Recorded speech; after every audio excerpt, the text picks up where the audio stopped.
Next যদি বলা যায় যে সোশ্যাল ওয়ার্কটা কি হয়েছিল এরপরে, যে ইন্ডিয়ায় কিন্তু আস্তে আস্তে একটা ডিমান্ডিং সাবজেক্ট হিসেবে পরিণত হয়েছিল আর কি। তো সেখানে ব্যাচেলার অফ সোশ্যাল ওয়ার্ক, বিএসডব্লিউ, বা মাস্টার ইন সোশ্যাল ওয়ার্ক বা এমএসডব্লিউ, এগুলো কি is generally considered a professional social worker. অর্থাৎ একটা সোশ্যাল ওয়ার্কার যদি প্রফেশনাল সোশ্যাল ওয়ার্কার হয়, তাহলে সেখানে এই বিএসডব্লিউ করানো, এমএসডব্লিউ করানো, এই কোর্সগুলো সমানে চালু হয়েছিল। এবং তার সঙ্গে আর একটা সিনারিও দেখা গেছিল কি, যে বিভিন্ন অ্যাডমিনিস্ট্রেটিভ যে জায়গাগুলো আছে যেখানে পলিসি মেকিং বা বিভিন্ন রকম প্ল্যান প্রোগ্রামের দরকার ছিল, যেখানে গভর্নমেন্ট, নন গভর্নমেন্ট অর্থাৎ এনজিও, এই সেক্টরগুলোতেও কিন্তু আস্তে আস্তে সোশ্যাল ওয়ার্ক বিশালভাবে একটা প্রফেশন হিসেবে বিস্তার লাভ করেছিল। সেখানে অনেক সময় সোশ্যাল ওয়ার্কের ডিগ্রিও ছিল, ইদার ডিগ্রি অথবা অর ডিপ্লোমা। এইগুলো কিন্তু, এগুলো থাকলেই সোশ্যাল ওয়ার্কের কিন্তু একটা প্রফেশন হিসেবে বিশাল একটা তার বিস্তার লাভ করে। এরপরে যেটা যদি বলা যায় যে 1995-এ কোপেনহেগেনে একটা সামিট হয়েছিল, অর্থাৎ সর্বসাধারণের জন্য সভা হয়েছিল। এবং সেখানে অ্যাকচুয়ালি সোশ্যাল ওয়ার্কটা যদি ইন্টারন্যাশনালি চিন্তা করা যায়, তো সেখানে সোশ্যাল ওয়ার্ক কিন্তু বিভিন্ন রকম তার কারিকুলাম নিয়ে উপস্থিত হয়েছিল। এবং সেখান থেকে বিভিন্ন সেই কোপেনহেগেন থেকে কিন্তু অ্যাকচুয়ালি ইউনাইটেড নেশনে যে সোশ্যাল ওয়ার্কেরও একটা দরকার, অর্থাৎ এই যে বিভিন্ন রকম সমাজে যে ইনজাস্টিস, যে ইনসিকিউরিটি, যে শোষণ, এইগুলো যে চলছে, তো সেইগুলো যাতে বিলুপ্ত হয় যে পৃথিবীর যে কোনো জায়গা থেকে, যে কোনো সমাজ থেকে, সেই জন্য যে কোপেনহেগেনে যে সামিটটা হয়েছিল, সেই সামিটে যা মোটামুটি কারিকুলাম ঠিকঠাক হয়েছিল, সেটা কিন্তু ইউনাইটেড নেশনকে কিন্তু একটা প্রভাবিত করেছিল যে সোশ্যাল ওয়ার্কটাকে একটা ভালো প্রফেশন হিসেবে নিয়ে যাওয়ার জন্য। নেক্সট যদি বলি, তো এরপরই বলা যেতে পারে যে এডুকেশন, তার সঙ্গে ট্রেনিং, এগুলো তো অবশ্যই ছিল। এবং দেখবেন যে যারা, তো বিভিন্ন ডিসিপ্লিনারি জায়গায় তো অবশ্যই সোশ্যাল ওয়ার্ক যেমন লেগেছে, তেমনি টিচিং প্রফেশনেও লেগেছে।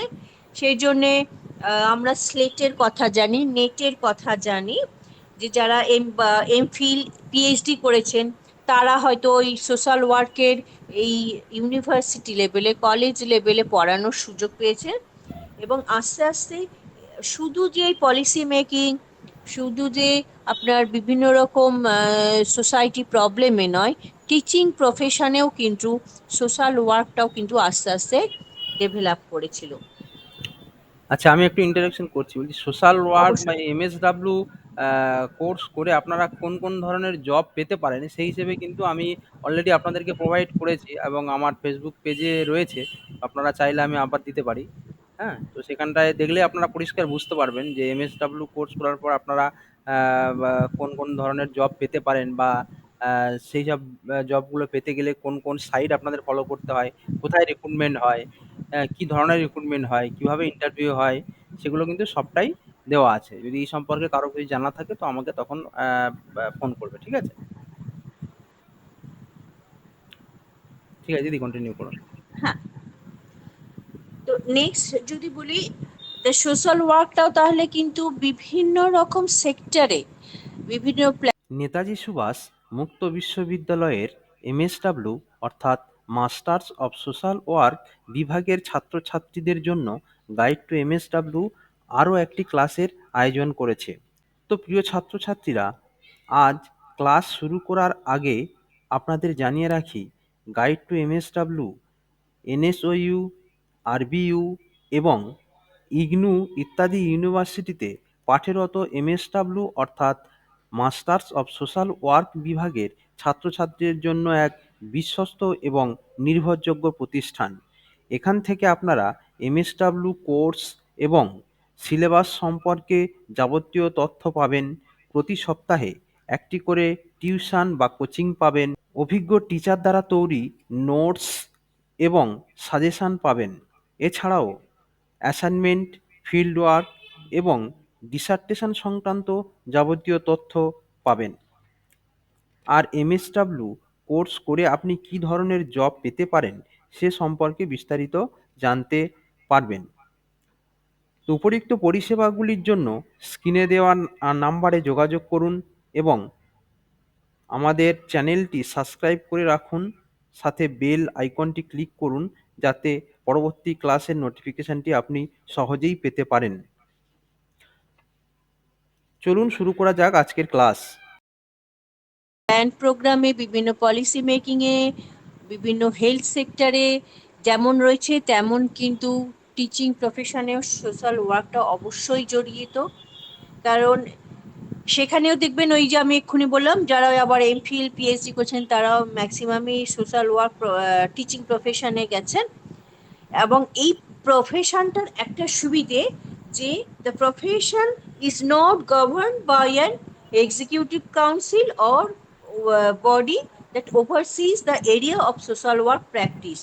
অর্থাৎ এটা কিন্তু কোনো এক্সিকিউটিভ কাউন্সিল বা কোনো বডির আন্ডারে এই প্রফেশনটা নয় যে সবসময় তাদেরকে তদারকি করবে। অর্থাৎ আমরা জানি অনেক সময় যে অনেক বডি থাকে, দেখবেন স্বয়ংশাসিত বডি, যেমন আমরা ইলেকট্রিসিটি বোর্ড, সেখানে কিন্তু একটা কাউন্সিল বা বডি থাকে, তারা কিন্তু যে এদেরকে প্রচন্ডভাবে ওভারসিজ করে, অর্থাৎ তদারকি করে তাদের কাজকর্মে। বাট সোশ্যাল ওয়ার্কটা এমন প্রফেশন যে এই প্রফেশনে কিন্তু ওপর মহল থেকে কিছু চাপিয়ে দিচ্ছে, করে দিচ্ছে, সেটা নয়। একটা স্বাধীনভাবে কিন্তু এই প্রফেশনটা বিস্তার লাভ করেছে। এবং তার সঙ্গে এই প্রফেশনের আর একটা সুবিধা, যেমন ধরুন মেডিকেল প্রফেশনে যেমন রেজিস্ট্রেশনের ব্যাপার থাকে, সেটা ডাক্তার বলুন, নার্স বলুন বা ফার্মাসিস্ট, এটাও একটা কিন্তু নোবেল প্রফেশন। বাট এই প্রফেশনে কিন্তু এই রেজিস্ট্রেশন, আমি একটা প্র্যাকটিস করতে যাব, তার জন্য কিন্তু আমার আলাদা করে রেজিস্ট্রেশন করাতে হবে, এসবের ঝামেলা কিন্তু এই প্রফেশনে নেই। ফলে এই প্রফেশন যদি আমি বলি যে ভারতে অত্যন্ত জনপ্রিয়তা লাভ করেছে, এবং আধুনিক ভারতে যে এত সোশ্যাল প্রবলেম, কারণ সোসাইটি আস্তে আস্তে সিম্পল থেকে অনেক বেশি কমপ্লিকেটেড হয়ে যাচ্ছে। ফলে কমপ্লেক্স সোসাইটি যত হবে তত কিন্তু আমাদের এই সোশ্যাল ওয়ার্কের ডিমান্ডটা কিন্তু মানে বৃদ্ধি পেতে থাকবে।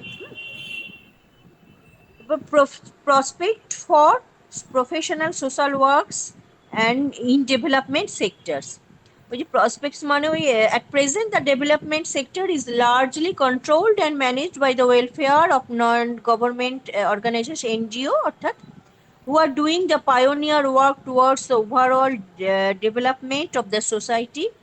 A person with a degree, preferably a master degree in social work, is highly preferred in developmental agencies and NGOs.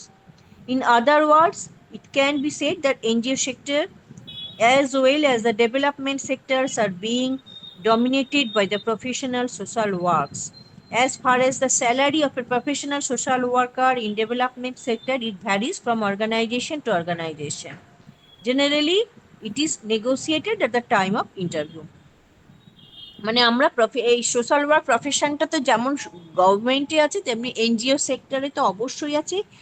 Maximum NGO সেক্টরটাই কিন্তু চলছে সোশ্যাল ওয়ার্ক প্রফেশনের উপর ভিত্তি করে, এবং সেখানে যার এই ডিগ্রিগুলো থাকবে, সেখানে অবশ্যই এখানে বলাই আছে যে মাস্টার ডিগ্রি হোল্ডার যারা হবে তাদের অবশ্যই একটা বেশি প্রেফারেন্স হবে, এবং সেক্ষেত্রে তারা স্যালারি পাবে, যে রেমুনারেশন পাবে সেটা ইন্টারভিউতে মাধ্যমে নেগোসিয়েশন হবে। এবং এটা তো যেহেতু এনজিও, সেখানে কিন্তু গভর্নমেন্টের মতো একটা ফিক্সড স্কেল নেই, ইন্টারভিউয়ের সময় কিন্তু নেগোসিয়েশন হয়ে যায়, অর্থাৎ এনজিও টু এনজিও কিন্তু এটা ভ্যারি করবে। ডকুমেন্টেশন অ্যান্ড কেস স্টাডিজ, অর্থাৎ একটা কোথাও করলে কিভাবে ডকুমেন্টেশন সেখানকার জিনিস করতে হবে, এবং সেখানে অবশ্যই কেস স্টাডি থাকবে, টিম ম্যানেজমেন্টও থাকবে, ডুইং ফেসিলিয়েশন অ্যান্ড পিপল মোবিলাইজেশন, অর্থাৎ কোনো একটা আমি সেই প্রজেক্ট বানাই বা প্রোগ্রাম করি বা যাই হোক, সেখানকার পিপল থেকে কিভাবে আমি মোবিলাইজ করব সেই সম্পর্কে আমার দক্ষতা থাকা দরকার। আর কি থাকতে পারে, doing long hour field work and extensive travelling, মানে অনেকক্ষণ ধরে আমার কিন্তু ফিল্ড ওয়ার্কটার জন্য একটা স্কিল থাকা দরকার, যে আমি কোথাও কাজে গেলাম, যে একটুতেই ওরে বাবা খুব গরম লাগছে, ফিরে আসতে পারবো হবে না। Managing and coordinating projects at state and district level, বিভিন্ন যে প্রজেক্টগুলো আছে সেগুলো স্টেট লেভেলে এবং ডিস্ট্রিক্ট লেভেলে সেগুলোকে সমন্বয় করে সেগুলো ইমপ্লিমেন্ট করা। পজিটিভ ওয়ার্ক অ্যাটিটিউড, অবশ্যই কাজে কিন্তু পজিটিভ অ্যাটিটিউড থাকতে হবে। অনেক বাধা বিঘ্ন প্রত্যেকের কাজেই আসবে, আমাদেরও আসে, কিন্তু তা সত্ত্বেও আমরা সোশ্যাল ওয়ার্কার, তো আমাদের একটা পজিটিভ আউটলুক থাকার দরকার কাজের প্রতি। এবং তার সঙ্গে অবশ্যই ইন্টিগ্রিটি অ্যান্ড অনেস্টি। এবং ইন্টিগ্রিটি মানে সংহতি, অর্থাৎ সবাইকে নিয়ে একসঙ্গে চলা, এবং সততা, এগুলো তো বজায় রাখতেই হবে কাজের ক্ষেত্রে। Doing long hour field work in adverse situation, একটু আগেও যেটা বললাম। ইন্টারপার্সোনাল কমিউনিকেশন স্কিল, অবশ্যই আমার কিন্তু ইন্টারপার্সোনাল কমিউনিকেশন স্কিল থাকা দরকার, এবং সেটা ডেভেলপ না করলে কিন্তু সত্যি কথা সোশ্যাল ওয়ার্কারের পক্ষে কাজ করা মুশকিল। ধরুন আপনি একটা কলকাতায় আছেন, একটা সুন্দর বা হয়তো আপনি সিবিএসই বোর্ডে বা আইসিএসসি বোর্ড পাশ করেছেন, আপনার চাকরি সূত্রে আপনাকে যেতে হলো প্রত্যন্ত গ্রামে, তো সেখানে আপনাকে কিন্তু জানতে হবে ওখানকার কালচার, ওখানকার ভাষা, না হলে আপনি কমিউনিকেট করতে পারবেন না, আপনার কাজটা কিন্তু হবে না। আপনি যদি ওখানকার ভাষা, আপনি যদি আপনার মতো ভাষা প্রয়োগ করেন, তারা তো বুঝবেই না। ইংরেজিটা তো বাদই দেন, এমনকি বাংলা যদি ঠিকঠাক বইয়ের ভাষা আপনি প্রয়োগ করেন, সেখানেও কিন্তু আমরা কাজ করতে গিয়ে আমাদের দীর্ঘদিনের অভিজ্ঞতা, সেটাই তারা বুঝতে পারে না। ফলে এই কমিউনিকেশন করবার স্কিলটা কিন্তু খুব খুব ইম্পর্ট্যান্ট আমাদের প্রত্যেক সোশ্যাল ওয়ার্কারের মাধ্যমে, না হলে কিন্তু আমাদের কাজের মোটোটা কিন্তু একদম থাকবে না, আপনি স্যাটিসফ্যাকশনও পাবেন না, বিরক্ত হয়ে যাবেন। বা তাদের কালচার, তাদের সব কিছুই কিন্তু আপনাকে কিন্তু জানতে হবে, যেখানেই কাজ করুন না কেন। এবার প্রফিসিয়েন্সি অন দ্য কম্পিউটার, কম্পিউটারে অবশ্যই নলেজ থাকা দরকার। Knowledge of community resources etcetera, ওখানকার যে কমিউনিটি সে সম্পর্কে অ্যাকচুয়ালি তাদের নলেজ থাকাটা দরকার। এই যে বললাম যে তারা কি ফুড হ্যাবিট নিয়ে ব্যস্ত, তাদের এডুকেশনাল ব্যাকগ্রাউন্ড কি, তাদের অর্থনৈতিক অবস্থাটা কি, সবকিছুই কিন্তু আপনার নলেজের মধ্যে থাকা দরকার, না হলে কিন্তু সোশ্যাল ওয়ার্কার কেউ কিন্তু কাজ করে উঠতে পারবে না। অ্যাকচুয়ালি যদি আমরা বলি যে সোশ্যাল ওয়ার্কার যে প্রফেশন আমরা আছি, আমাদের ফলটা কিন্তু তৎক্ষণাৎ পাওয়া যায় না, আমাদের ফলটা কিন্তু কাজের ফলটা সুদূর প্রসারী। আপনি আজকে লড়ে লড়ে লড়ে লড়ে হয়তো দেখবেন যে 4টে মেয়েকে হয়তো বিয়ে আটকালেন, তার হয়তো 15 বছর পর তখন কিন্তু এর ফলটা পেলেও যে হ্যাঁ বলবে যে না, এই অল্প বয়সে বিয়ে দেওয়াটা উচিত নয়। ফলে মানে চটজলদি ফল পাওয়াটা কিন্তু সোশ্যাল ওয়ার্ক প্রফেশনে একটু মুশকিল হয়, বিশেষ করে যারা আমরা মাঠে ঘাটে কাজ করব। আচ্ছা, তো এখানে কিন্তু এই এই একজন পেশাদার সমাজকর্মীর জন্য প্রয়োজনীয় দক্ষতা, হ্যাঁ, যেটা ম্যাডাম একটু আগে পড়ালেন, তো এই জিনিসটা কিন্তু প্রায় প্রত্যেক বছরই কিন্তু আমাদের পরীক্ষাতে আসে। তাই আপনারা এই জিনিসটা একটু সবকটা ভালো করে দেখে রাখবেন এবং দরকার পড়লে এটা মুখস্থ করে রাখবেন। হুম, কারণ এখান থেকেই আপনাদের অনেক কোশ্চেনই আসে এবং প্রায় বড় কোশ্চেন হিসেবেও এটা প্রত্যেক বছর আসে। ঠিক আছে? হ্যাঁ দিদি, কন্টিনিউ করুন। তো এই যে পয়েন্টগুলো আছে, এগুলো কারো কিছু যখন এটা পরীক্ষায় আসে, তো এই পয়েন্টগুলো কারো কিছু বুঝতে অসুবিধা হয়েছে আগে সেটা শুনে নি। তো most of international NGOs have a specified pay structure for different position. Actually যে ইন্টারন্যাশনাল বা আন্তর্জাতিক এনজিও থাকে তাদের কিন্তু একটা পে স্ট্রাকচার আছে, যদিও আমাদের ইন্ডিয়ায় এনজিওতে কিন্তু ওই রকম ফিক্সড পে স্ট্রাকচার নেই। হ্যাঁ, এটা তো বললাম নিগোশিয়েবল। 3 to 5 years ওয়ার্কিং এক্সপিরিয়েন্স এগুলোর জন্য খুব দরকার হয়।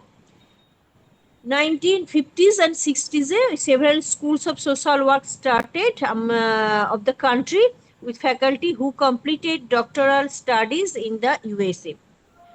যখন আমাদের এখানে শুরু হয় ওরকম 50 থেকে 60-এ কিন্তু অনেক সোশ্যাল ওয়ার্ক স্কুল হয়েছে, এবং অনেকেও কিন্তু আবার তার মধ্যে ডক্টরেট করবার জন্য ইউএসএ তে গেছেন।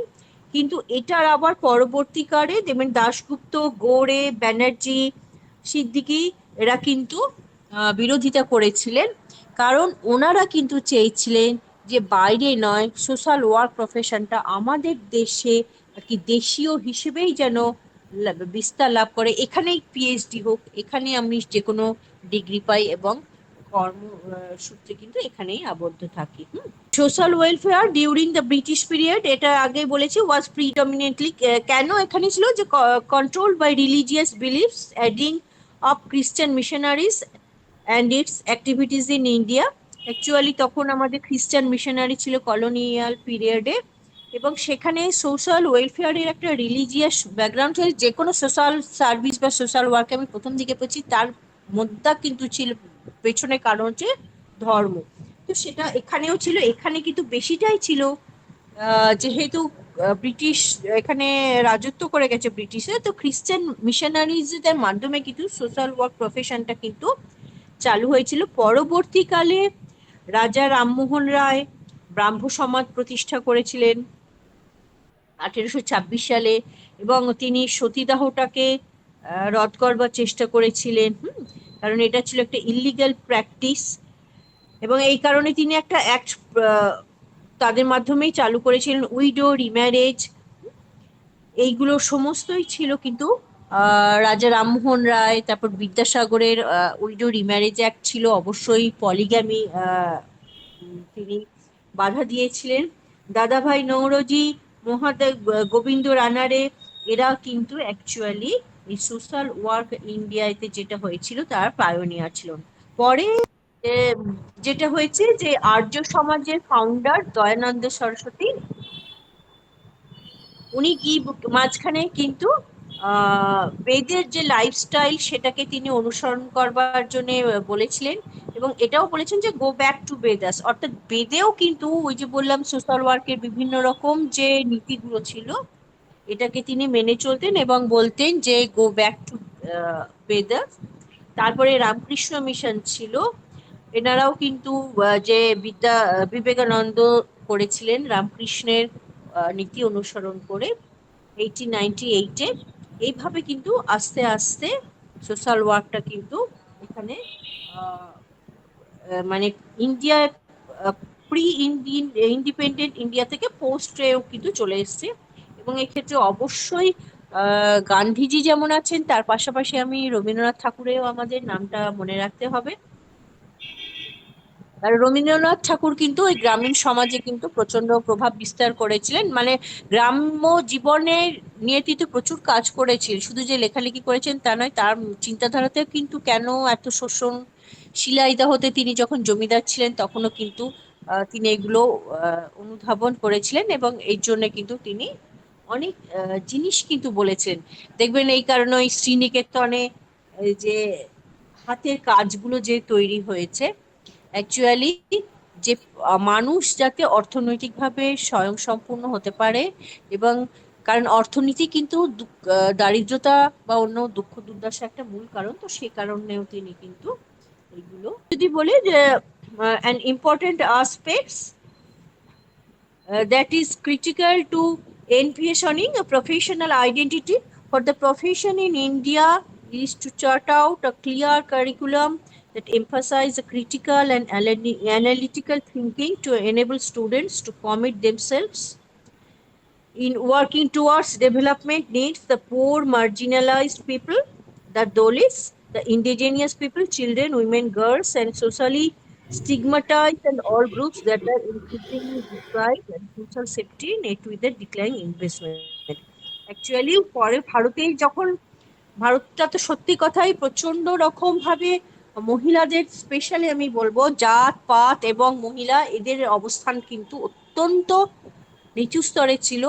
দলিতদের উপর প্রচন্ড রকম শোষণ, মহিলাদের উপর একটা স্টিগমাটাইজ করা যে অল্প বয়সে বিয়ে দিয়ে দিচ্ছে একটা দুধের শিশুর সঙ্গে 80 বছরের বুড়ো, সতীদাহ করে দিচ্ছে। হ্যাঁ, এই কারণে কিন্তু বিভিন্ন যে সোশ্যাল রিফর্মাররা তারা কিন্তু এর থেকে বিলুপ্ত যাতে হয় সেই জন্য কিন্তু চিন্তা ভাবনা অনুধাবন করেছিলেন।